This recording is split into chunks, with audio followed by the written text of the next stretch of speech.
And welcome to Today in the Napa Valley, the Napa Chamber Edition. I'm your host, Chris Templeton with Influence Internet, an online marketing firm here in Napa. And I am pleased, I've got a really cool show for you today. Really cool. We're going to talk about construction management, we're going to talk about eye care, and we're going to talk about that company that is just kicking it, which is Ford. So first off, let me introduce our first guest, Amy Haedt from Haedt Construction Management. Welcome. Thank you. Nice to have you here. Nice to be here. Construction management. Talk a little bit about what that is. Construction management starts with the meeting with the client when they have a desire to build something or need pricing, or sometimes it's just an idea. Hey, I'd like to do this project. Can you help me? And I sit down with the client, find out what their needs are, if they have an architect that they want to work with, where they are in the project, and formulate a plan of how to move forward. So almost, I imagine that there's 10 different places that you can start in the process, but kind of ideally, the best place is, hey, I'm thinking about this, what do you think? Yes, oftentimes it starts when they have their architect and they're that far along. But yes, it's the best to start at the beginning. Yeah. So before we get into some of the buildings that you've been involved with, which is going to knock people's socks off, talk about when you're actually in the process of, I guess where really you kick in a major way is when you're actually overseeing the construction, managing the project. Is that a fair statement? Honestly, it's 50-50. Okay. When they really need me, oftentimes is when they've gotten their use permit. Okay. And they need to get to a building permit stage. A lot happens in that stage. I'm doing pricing. They need to know how much their project's going to cost, and somebody has to give them a realistic price. Right. Oftentimes they don't have that at that point. No kidding. And they need a building permit. Mm-hmm. And they need a design within that permit that they love. And so I do those three things at the start of the project. So you can take a look at somebody's plan and say, okay, this is what we're going to need use permit wise, building permit wise. I only deal with building permit. Okay. That's true. Yes. And really understand if they're going to be within that or if they need to make modifications to the permit or to the building. Absolutely. I deal right now. I'm dealing with 3 different permits. I'm down at the Sonoma and Napa County Building Department almost daily. I imagine that in itself is its own. That's its own set of issues. That somebody who, when I step back and think about this a little bit, I mean, really what you're bringing to the table at some pretty significant level is an understanding of all of the process and not, I imagine somebody that's going in on their own. Right. Is kind of like blind to right. so They're much. Lost. Yeah, there's such a learning curve that you have to achieve, and knowing how to deal with the people that sit behind the desk. I've dealt with those. I'm friends with some of the building department people now. I mean, they can't do anything special for me. You know, they have to treat everybody the same, and they do. Of course. But having that relationship combined with the knowledge of what they want is something I bring to the table. And that's got to be huge. It's got to save, in the long run, all kinds of money for a talk a little bit about, it's pretty clear that, yeah, it definitely does. Talk about the places that it saves money for somebody. For instance, the fire department fire and public works seem to be 2 of the harder, and environmental management in Napa County and Sonoma County, especially with winery work. It's so intricate. Just the forms themselves can take months to wade through. And if you know what it is that they want ahead of time, you can work with the civil engineer and get the information to them much, much more quicker and clearer, and it can be right the first time. Right. That right there saves dollars Yeah. and headache, stress. Same with the fire department. I know what the fire department is, working with the designer, of course. I don't do all that. I don't design it, but I know what the parameters are, and so I can work hand in hand with the fire sprinkler subcontractor. And you know, that's something that the owner doesn't really have to deal with, but they need it. And if they had to deal with it, they'd be lost. Right. one thing that we should be clear about right out the gate is that you do only commercial buildings, isn't That's that right? correct. And it's hospitality industry is my strong. Oh, interesting. Restaurants, hotels, wineries, tank pads, wastewater systems, anything that supports the wine industry, food, hotels, and the wineries, tasting Okay, bars. so let's knock their socks off. Talk about some of the buildings that you've done. I want to start with Napa Valley Country Club because it was hands down the prettiest building I managed. And you know what? I'll just say this. It's even prettier if you remember what it used to look Oh like. yeah, I know the shack. That was the first step. There is Yeah. demolishing that shack. I managed Starmont Winery. Now, Starmont's the one out by the Southern big bridge. Right? Southern Crossing, I guess we call Southern that. Crossing. Which is stunning. 65,000 square feet, and I mean, just remembering getting the 55,000 gallon steel tanks in that door and setting them. That's and that beautiful the press. I mean, if you drive by it now, you can see the crush pad. It's a nice facility. So let's talk a little bit about, you've got through the permit process and now you're moving into the construction process of managing construction. What are the things that you bring to the table there? Because again, I imagine whether somebody's built a place or not before, there's still things that you're going to see that other people aren't. I would say that oftentimes it's my experience has been the client is the most relieved to have me on board when it's construction. Things always come up. There's many different ways that a contractor decides to deal with that. And if the client has someone on board, such as myself, that can give clear direction when a problem comes up in the field, either design flaw or uncovered conditions, or if you're breaking ground and you run into something, it's really good to have vast experience in resolution. It saves them a lot of change order money. Well, you bring it up, so let's talk about it. Talk a little bit about your experience. I started, I was sharing this with you. I started in San Francisco on high-rise buildings with a big firm, Turner Construction, and I did that for 7 years. And then it was time to make a change. I was getting burnt out, and I wanted a change. And life circumstances took me to Sonoma, or I should say Sebastopol, and I moved there and started with a small firm and did mainly wineries. That firm, I worked with them for 10 years, and that's where I got the bulk of my experience. And then another 5 years with a larger construction firm here in Napa. And then at that point, I'd built enough wineries, enough restaurants, hotels, and I felt like I'm equipped now to be an expert. I don't have to work under someone. Right. And so I went out on, that's how I am where I am. That's how I got where I am now. Very cool. I've just lost my mic. Hold on. Just use this. For some reason, my mic has disappeared. So I tell you what, let's do this. We're with Amy Haedt from Haedt Construction Management, and your spelling of your last name is Haedt. That's correct. Haedt, pronounced Haedt Construction Management, and your website is www.ahaedt.com, and you can be reached at 732-0017. We're going to take a quick break, and we're going to be back after these messages. Stay with us. This is Today in the Napa Valley, the Napa Chamber Edition.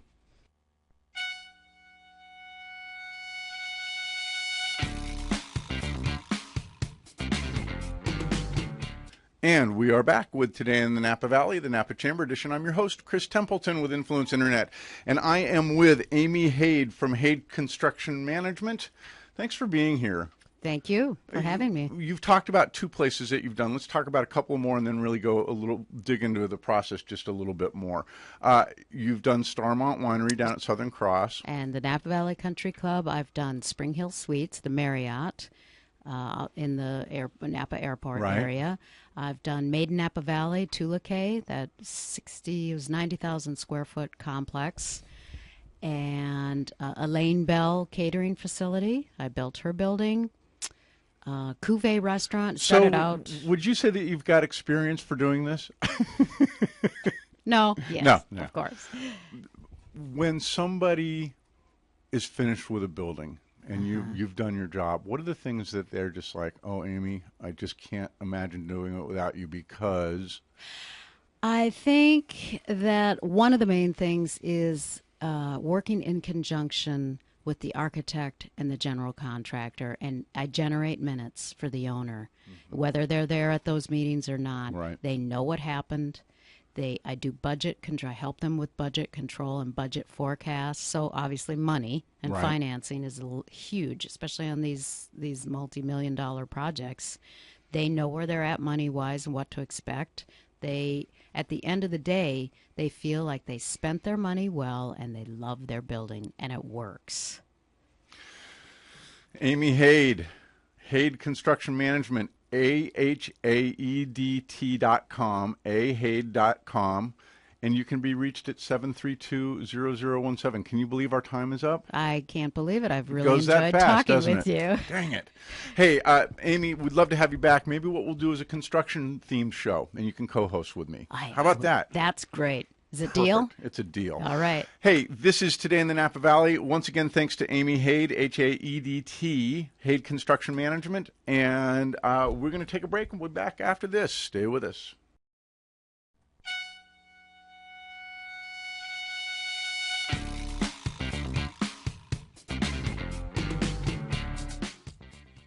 And we are back with Today in the Napa Valley, the Napa Chamber Edition. I'm your host, Chris Templeton with Influence Internet. And it is time to talk eye care. And I want to introduce ophthalmologist and corneal specialist, Paul Rowe, MD. Welcome. Thank you. Thank you for having me. And your practice administrator, David Yoho. Thanks a lot. Whoops. Say that one more time. Thanks a lot. There it is. I'm not the engineer, darn it. Welcome. Thank you for being here. Thank you, Chris. You, Paul, have seen all kinds of changes in eye care in the last, how long you've been in business, around as an MD? Well, I've been practicing for over 10 years, in the Bay Area, and I recently, I moved to the Napa Valley about 4 years ago, settled here with my family, and Oh, cool. yeah, It's a good place to be, isn't it? it's beautiful. Great place. And so talk about the kind of services that you bring to the table. Well, I think many of your listeners know that the Eye Care Center has been serving the Napa Valley for the past 30 plus years. We provide comprehensive eye care, basically in all aspects of the eye, from dispensing glasses and contact lenses to doing LASIK surgery. We treat many chronic diseases such as cataracts, glaucoma, and macular degeneration. And we've been fortunate enough to have specialists that service in all of those fields. So are there multiple physicians there? Yes, we have 4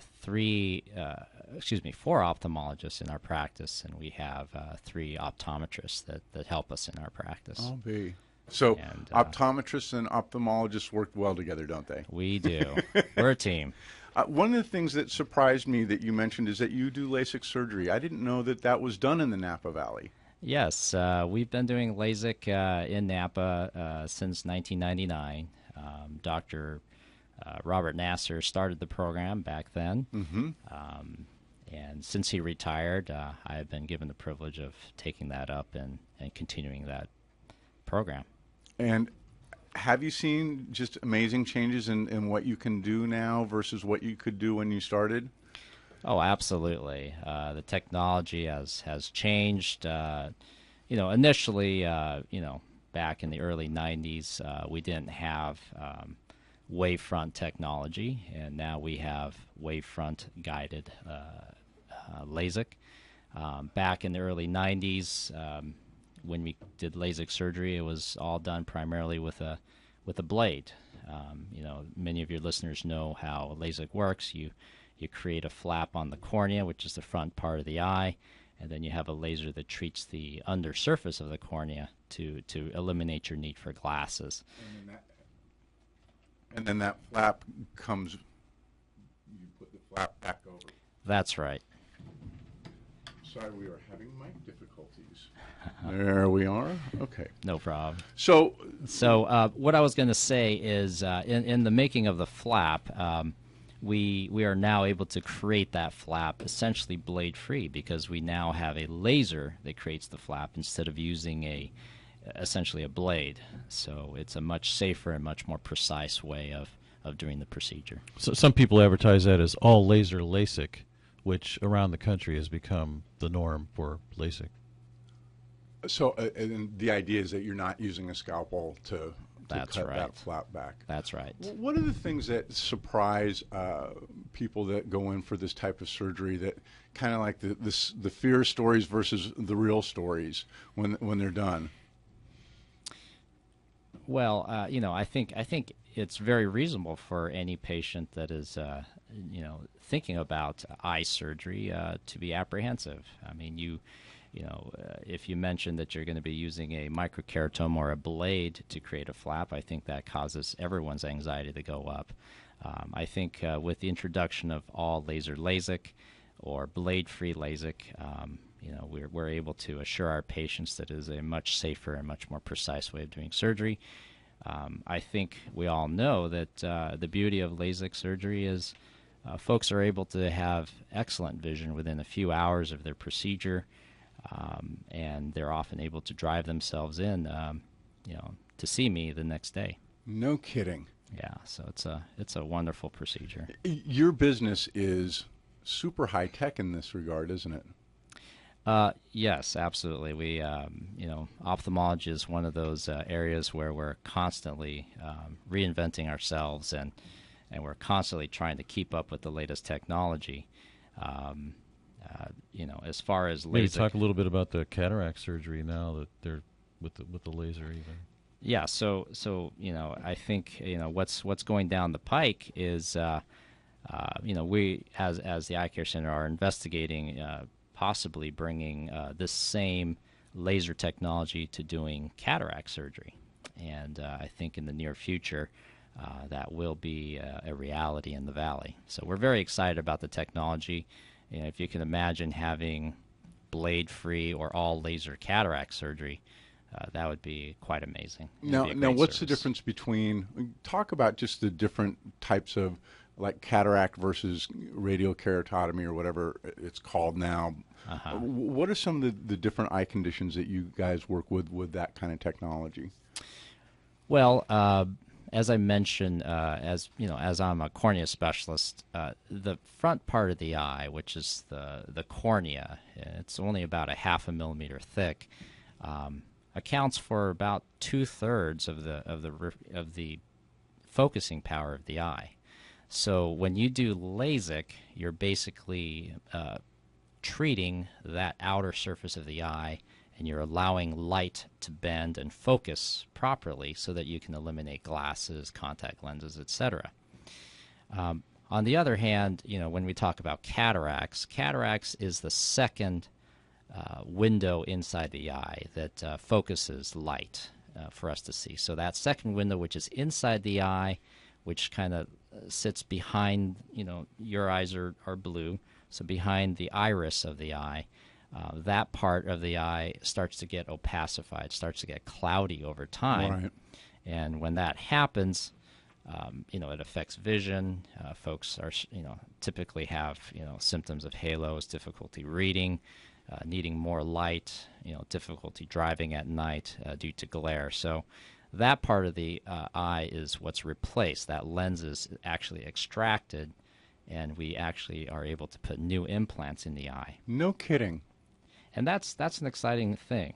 Yeah, because there's a lot more options that are available today than in the past.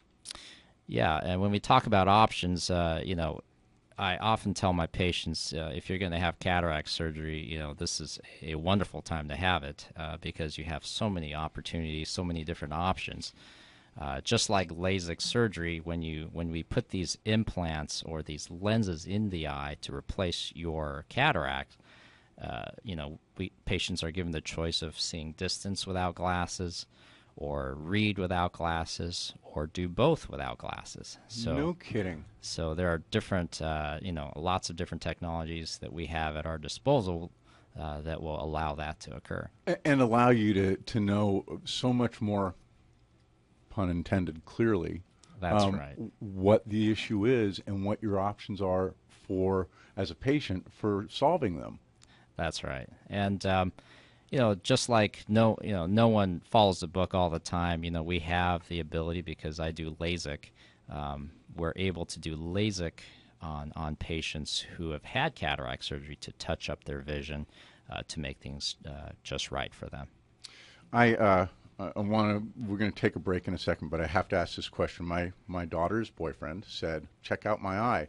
And when you look at it, it's like a cone shape on the front of the eye. You can see where it comes to a point. I've never seen anything like that. That's right. And what's that called? That's a condition called keratoconus. And that is a condition. You passed the test, by the way. Oh, yeah. I can breathe a little deeper now. So, I'm glad you asked that question. And as a cornea specialist, my primary concern is a patient's safety.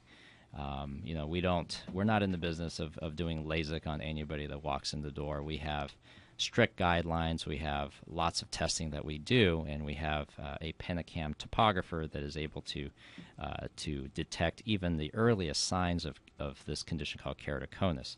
Now, this condition called keratoconus is basically an inherent weakness of the structure of this front window of the eye, the cornea, and so the cornea tends to bulge forward and becomes a little bit of a nipple at the tip of it, and obviously that causes folks to have poor vision. Well, there are folks that have that, and then there are folks who have an earlier form of this called form fruste keratoconus. And we want to make sure we don't do any laser eye procedures on these patients, because you can actually make them a whole lot worse and actually make them develop full-blown keratoconus, which oftentimes requires a corneal transplant. Oh, big. Wow. Okay, well, I tell you what, we're going to take a break. We're going to do a little bit of news, take care of a couple of commercials, and come back with Dr. Paul Rowe, MD, and we're also here with David Yoho from Eye Care Center of Napa Valley over on Trancas. Thanks for being here. We'll take a break and be back after this.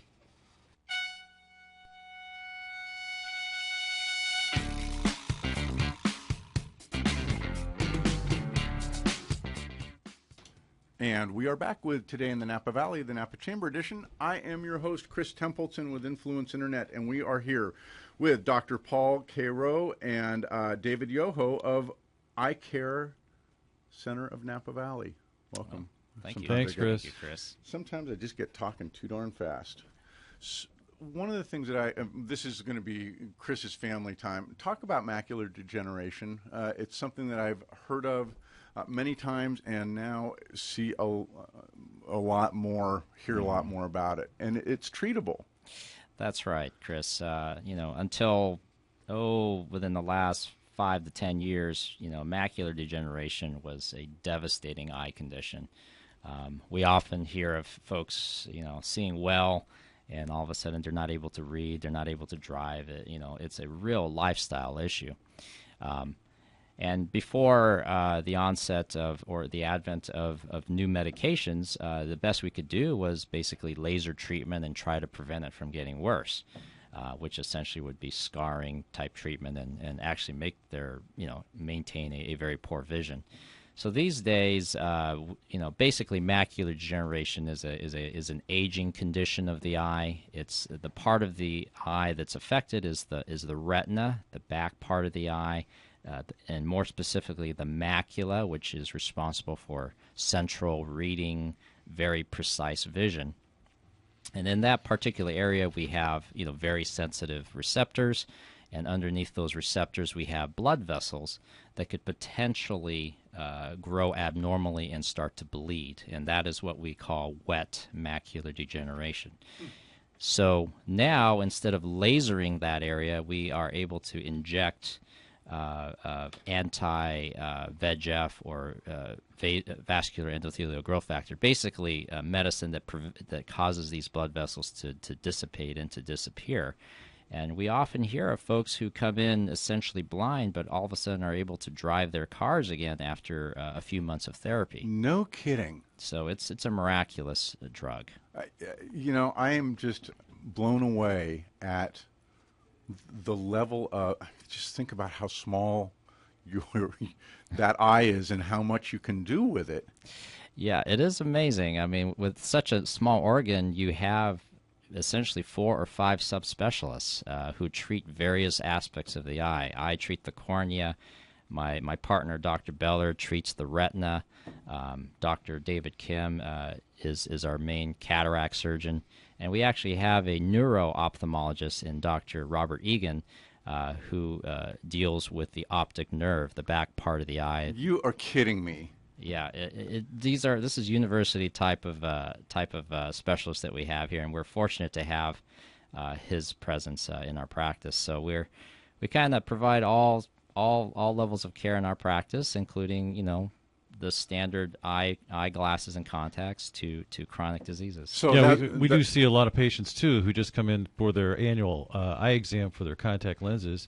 And someone who just wears glasses comes in for an eye exam. And we have actually the largest selection of eyeglasses in the valley, too. No kidding. So it is, I'm just shocked from, hey, I need a checkup, right, to I need some work done on the nerve of my eye. Yeah, because that's right. There's a lot of people who have the VSP vision plan, for example, and there's other vision plans out there. And so to use their benefit, they'll come in, to get their eye exam and their glasses or their contact lenses. And I do want to make one point is, as longstanding members of our community, we've been here for 30+ years. We want to take care of our community, and so we do support our local programs. The local Little League, Napa Valley Youth Symphony, among others, Evening at Monticello. And most importantly, we don't refuse care to anyone that comes to our door, whether it's whether they have insurance, whatever insurance they have, whether they have no insurance. We try and provide care to our population. Is this the greatest community? We just finished up community awards, and we had Dr. James Cotter, who is with Kaiser and helped get 1,300 kids.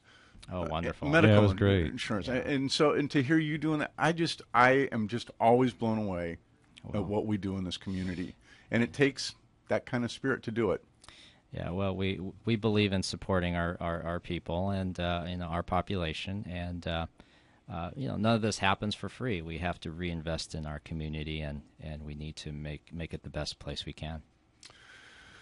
I'm truly impressed and frankly kind of blown away. I had no idea the range of services that you guys could bring to the table.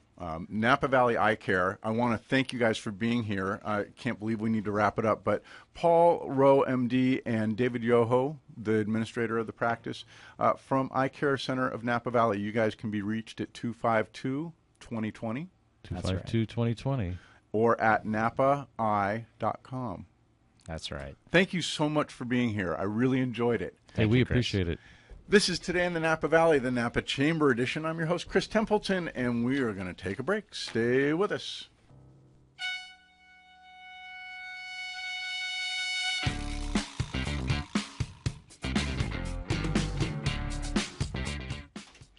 And we are back. This is Today in the Napa Valley, the Napa Chamber Edition. I am your host, Chris Templeton with Influence Internet, and it gives me great pleasure for a number of reasons to introduce Kevin Massie from Napa Ford Lincoln Mercury. Welcome. Thank you. Good morning. I'm happy to be here. Awesome. I am, and I'm genuinely thrilled for a couple of reasons, but let's talk about the first one. There is a new, refaced, beautiful building on Soscol. Yes. Oh, yeah, we're excited. I tell you what, we took a 1946 building, we re-imaged it into 2013. Which was, let's be honest, it wasn't the prettiest building in town. Well, it was pretty ugly. Yeah. So it was pretty. Dang. And so you guys have moved out of your old location, which is also gone, which Yes. is okay. Yes. And are moved into this new location up the street. Yes, correct. And Correct. you've put a huge investment into it, haven't you? The investment was quite large. Being a small business, the investment for us was quite large. So what we wanted to do is to bring state-of-the-art to the Napa Valley. And actually, in terms of physical size of stores, it's one of the largest stores in California. No kidding. Yes. Huh. It's 45,000 square feet. No kidding. You know, it's funny because I think of a Ford dealership, and I don't think small business, but you really are a small business. How many people do you employ? We carry about 42, 43 people. We run right at 40, 37 to 40 people full-time, and then we have a number of part-timers that do dealer trades for us. They're typically retirees that do dealer trades, and they drive parts for us for part-time. So we're very fortunate. We have a lot of retirees that come and work with us to help us when we need extra human bodies to get things done. Now, how long have you been in Napa? Let's see, this coming November will be 10 years for us. 10 years. Yes. Is it working out for you? We've been pretty pleased. You know, it's Napa's been really wonderful. You know, we live in the greatest place on the planet, and the customers have been really great. So we're very fortunate to be here. We're in the most beautiful place in the world. We're closer to downtown, which makes it nice for us in terms of people coming in for service. That when they want to wait on their vehicle, they can go downtown and enjoy the beautiful downtown and the restaurants and the scenery of downtown. So we're very fortunate in that regard. Well, one more time, and I'll probably say it at least 2 or 3 more times before we're done. Thank you for your investment in making Soscol, which is probably the toughest street in Napa in terms of look and feel. Parts of it pretty darn ugly, and it's nice to see it coming up with your investment and others. Thank you. We're happy to be here, and we're happy to have made the investment.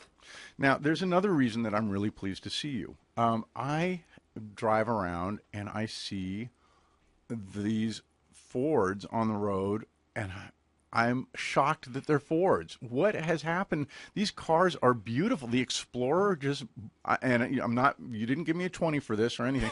The Explorer is stunning.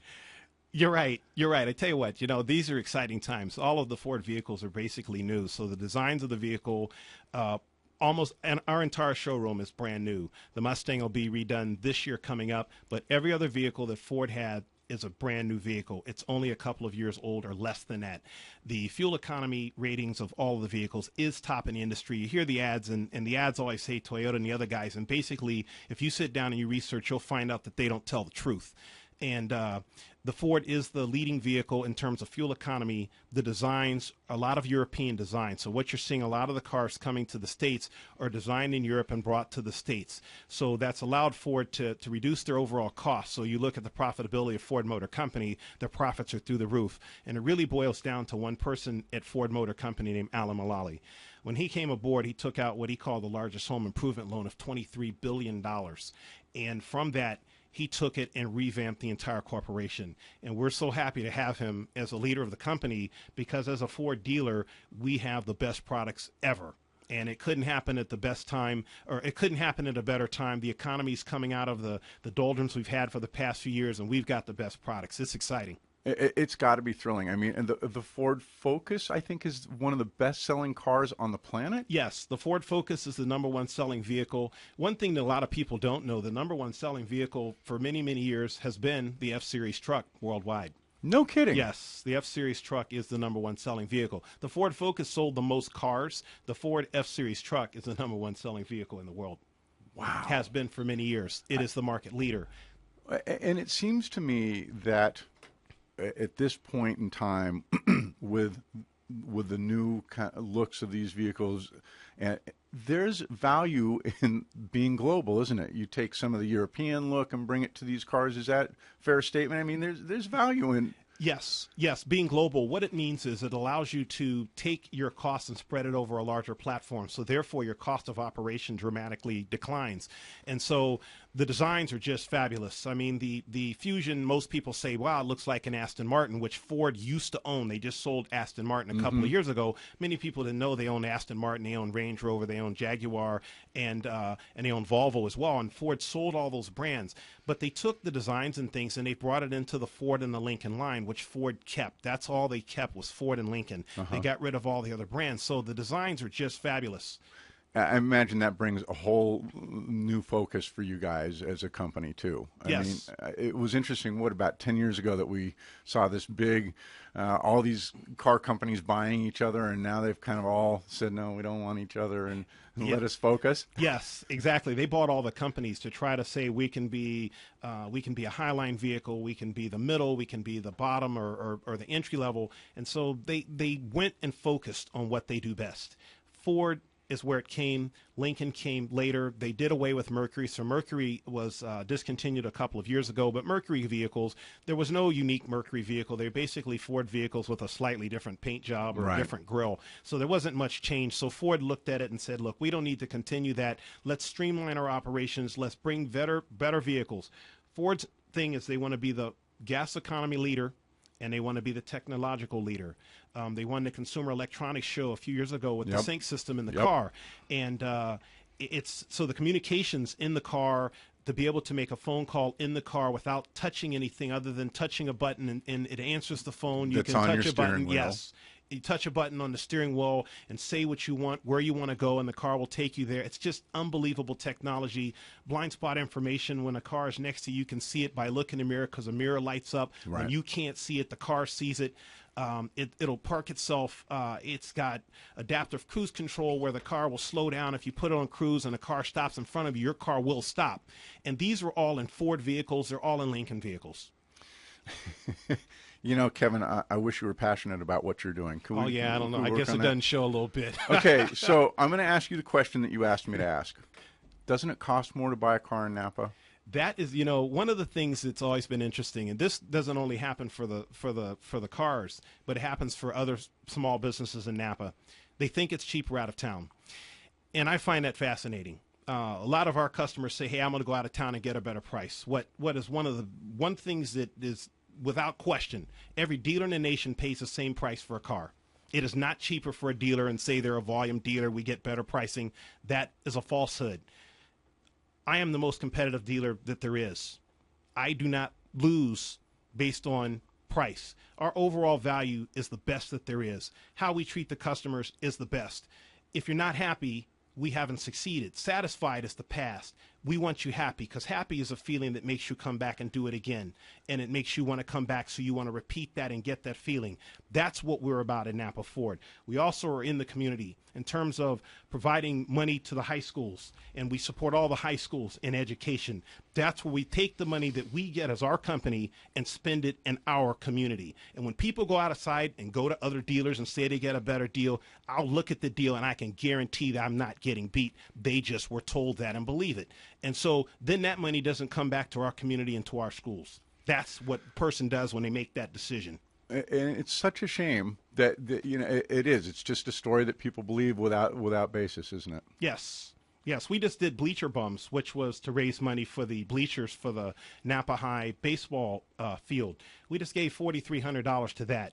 We took 1 month's worth of sales for all of our retail customers, and we added it all up, and we gave that money to the school to provide it for kids that go to Napa High School. I also support Vintage High School. I also support American Canyon High School. And those are our children. That's our future. That's where we spend our money. See how I'm just being quiet because you're nailing it. I really appreciate, look, folks, local makes sense for so many reasons. And it's not just about a company's profitability. It's about money that gets put back into our community. And we see in this community more people giving more time, effort, money. And it's one of the places that it starts, and it doesn't matter if it's a Ford dealership or a merchant downtown. It all helps to keep it local, doesn't it? That's correct, because Napa Nissan did bleacher bumps with us as well. Vince Campagna, same thing. He said, hey, look, let's give the money to Napa High. So Vince talked to me about it, and I said, but he's the same. He's just like me. Take the money and put it in our community. That's what we do. We have about a minute. You've been here 10 years. What's the part that just has made you the happiest about having the dealership here? The people. My staff is the best. I work with the best people in the world. Also, the customers. It's fun. I get up every day and I go play. It's not work. It's play. And it's the people. So that's the way I look at it. I just totally appreciate what you're doing. I appreciate your investment in the community. And I want you to stay another 10, 20, 30 years. Thank you. Can we make that deal? Yes, right the deal. here now? That's the deal. I got kids I got to put through college, so I'm going to be at it a while. And then they want to take over, so that's my goal. One last thing. If you are in town and you're even thinking about buying a car, would you go see Kevin Massie? If a Ford isn't what you're looking, at least look there and see what the new building and what Ford's doing. And then if that's still not a fit, would you please shop locally, right? Absolutely. If you're going to buy a Toyota, buy it from Vassar. You know, if you're going to buy a Nissan, buy it from Vince over at Nissan. And our grand opening is June 29th. We're going to have a big, giant party that day. So perfect. Come by. June 29th for the Napa Ford grand opening. We have got to wrap it up. This is Today in the Napa Valley, the Napa Chamber Edition. What a great community we live in. This is Chris Templeton with Influence Internet. I will see you next week.